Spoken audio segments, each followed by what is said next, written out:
Hi there, my name is Lauren Harris Pincus. I'm a registered dietitian and owner of nutritionstarringyou.com and author of the Protein Packed Breakfast Club. And the reason that I'm talking to you today is I want to share my thoughts on the announcement that Weight Watchers is offering free summer memberships for teenagers ages 13 to 17 this coming summer. And the truth is, I definitely have some mixed feelings about this, and I think that what I'm going to do is, instead of citing a whole bunch of statistics about diets and how they don't work and all those things, I prefer to share a personal story with you, and I think it'll sort of sum up my feelings on the topic.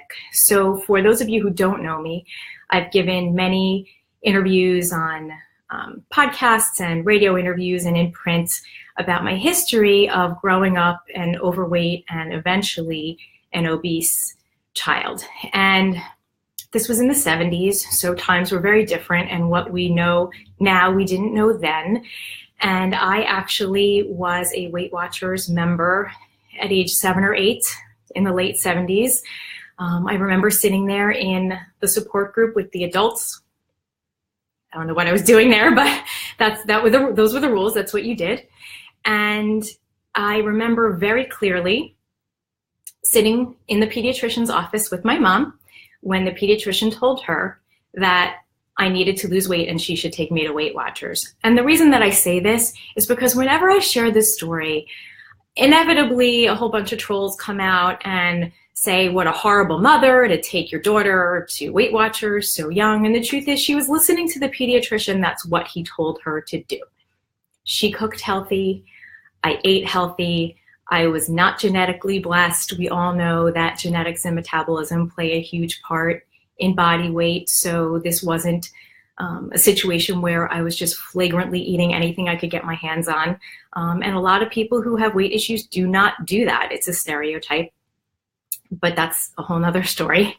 Like I said, my comments here are personal, but I think that one of the most important things that I want to share is what happened at a Weight Watchers summer camp.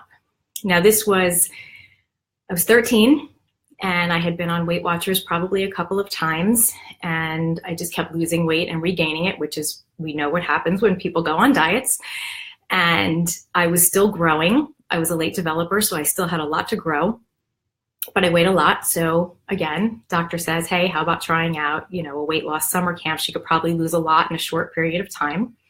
So there was a Weight Watchers camp in Pennsylvania in the Pocono Mountains. So my mother signed me up, and I actually really wanted to go. It's not like somebody shipped me off to camp. I really actually did want to go because I wanted to lose weight. I was sick of being teased. I wanted to wear normal clothes. I didn't like the way I looked. I mean, this wasn't, something that was forced upon me. I really wanted to do it. But if it taught me one thing, it's how the dieting culture messes with your head and creates a whole new set of problems that didn't exist. So let me take you through a day in fat camp, like we called it at the time. We were young girls fed 1,200 calories a day with at least 6 hours of physical activity for growing bodies, okay? What that means is you're hungry all the time. And because you're being limited in what you can eat, now you just crave everything all the time. So basically, we used to pay our counselors with the little money that we had brought with us to go to the store to buy us packets of sugar-free Kool-Aid, okay? So what we used to do, we didn't have bottled water then or anything like that, or cups or drinks in the cabins. So we used to open up the packet and lick our fingers and eat it with our fingers. So basically, we were eating this artificially sweetened superfood dyed powder, just licking it off of our fingers. So you could see whoever was eating it, because all around camp you saw these pink or purple or red dyed or blue dyed fingers, because you knew that we were licking the sugar-free Kool-Aid off of our hands. It's so gross. I can't even believe that we did that. At night at the canteen, where regular sleepaway camps, they have candy and snacks and other things you can buy. We had one option, and it was frozen Diet Coke that we would scrape like an Italian ice out of a cup. So yummy, frozen Diet Coke. So this is basically what we would do in order to get extra food. Since coffee was a freebie, I never had coffee until I went to sleepaway fat camp. So now I was drinking coffee with Sweet and Low, black with Sweet and Low, because those were two things we could get our hands on a lot.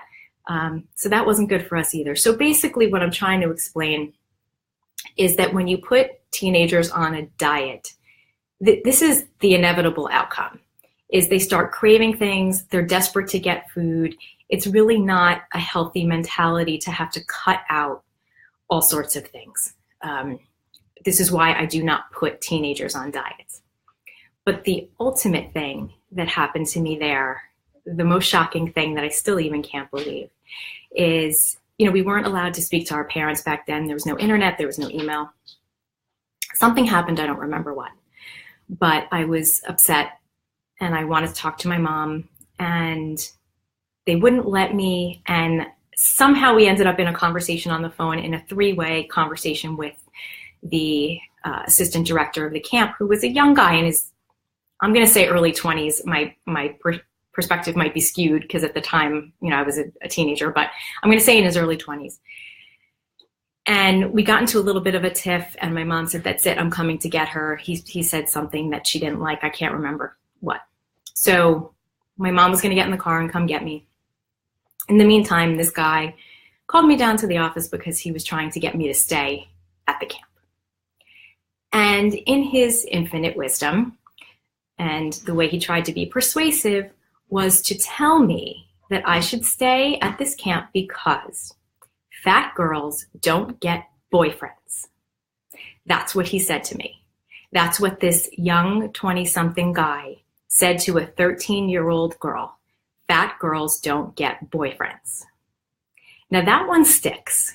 I have news for you. So thankfully my mother did come and yank me out of that camp immediately.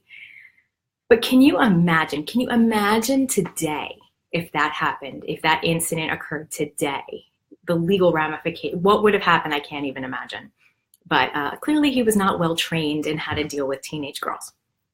So, it just confirmed the whole diet mentality, fat shaming circle, where if you're overweight, there's something wrong with you and you have to do something about it. So I'm going to circle back now to the fact that after that, I was on Weight Watchers, I was on Lean Line, I was on Fit for Life, Slim Fast, any Richard Simmons Deal a Meal. I mean, basically every diet that was available at the time in the 70s and the 80s, until I finally went on this ridiculous diet when I was a senior in high school that was like 800 calories. It was absolutely horrible, but that's what ultimately made me lose about 50 pounds. And then I went to college, became a dietitian, and learned how to do it the right way. But I basically spent my entire life either on a diet or off a diet. And that's why I hate diets, because it implies something you're on or off of.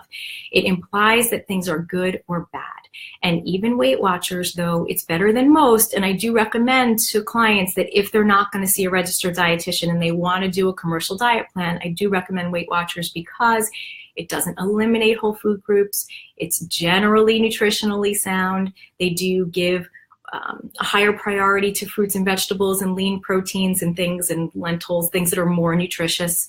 So those are all good things, but it's still counting, and it's still a diet, and it's still something you're on or off of. So circling back to teenagers, please, if you're a mom or a dad or a caregiver, or if you're listening and you're a teenager, before you go to something like Weight Watchers that doesn't take anything about you into account, your medical history, your family history, your cooking ability, your food preferences, your financial ability, who cooks in your house, who shops, all those things that really matter when somebody's trying to be successful in managing their weight and getting healthy, see a registered dietitian. If you have health insurance, I can almost guarantee you that at least some visits will be covered for a registered dietitian. Oftentimes it's free under the preventive benefit, under the Affordable Care Act. So you have to ask the right questions, and you need to ask to a dietitian who takes your insurance about the billing codes and everything, but it's often free. I see patients all the time in my office for free for them, for weight management, for healthy diet counseling, for just healthy lifestyle counseling in general, see somebody personally instead of going on a diet, instead of a diet plan. If you have that option, please take advantage of it. Okay, don't set yourself up to on and off a diet. When people come into my office, one of the first things I say to them is, you are not leaving here on a diet. And they kind of look at me funny because they don't believe me. But that's so important, because people come in thinking I'm going to take away their happiness. And I'm not going to do that, because that's not the point. The point is, you get one body, and that body is your home. And you better take care of it, because you only get one and you don't get a redo. So I need to work with people to figure out how to be their healthiest self with the tools and resources they have in the body that they're in. And diet plans don't do that. They don't have the ability to do that. So I'm not here to bash Weight Watchers. I actually understand what they're trying to do, but they're also trying to make customers for life, because if you lure them in as teenagers, likely they're going to be there for you. So please, please see a registered dietitian. Don't diet. Don't go on fad diets. Don't cut out whole food groups. Don't do any of those things that just lead to more weight gain and more misery and more circling around. Trust me, I have been there back and forth 1,000 times. And I am happy to talk to anybody. If you want to DM me, if you want to leave comments, I'll try and answer you. Anybody who needs advice or a direction to turn, that's what I'm here for. And that's why I blog and why I speak and why I do these things, because I have been there and I want to help you. So thank you so much for listening. And I hope you have a wonderful day, a wonderful week, and be kind to yourself and others. Thank you so much.